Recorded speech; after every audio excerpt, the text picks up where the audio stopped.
It's a connection between his father me and Simbu.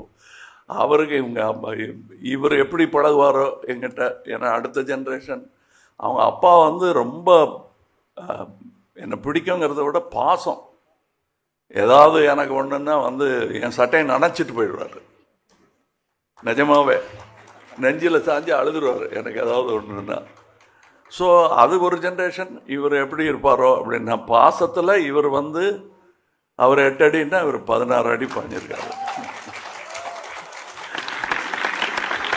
அதில் ஒரே ஒரு விஷயம் சொல்லலாம், இந்த டைலாக் படத்துலையும் இருக்குது. அவரை பார்த்து நான் சொல்கிற மாதிரி நான் நினச்சிட்டது என் பர்சனல் லைஃப், அது கேரக்டர் பேசிச்சுன்னா கூட எனக்கு அந்த மாதிரி நட்பெல்லாம் இந்த திரைத்துறையில், பொறாமையும் போட்டியும் நிறைந்த இந்த திரைத்துறையில் இப்படியெல்லாம் நட்பு கிடைக்கிறது கஷ்டம். இருக்கிற டைலாக ஏன் சொன்னேங்கிற மாதிரி பார்க்குறாரு அவர். பட்டு இல்லாத டைலாக வேணா சொல்கிறேன். இப்போ நான்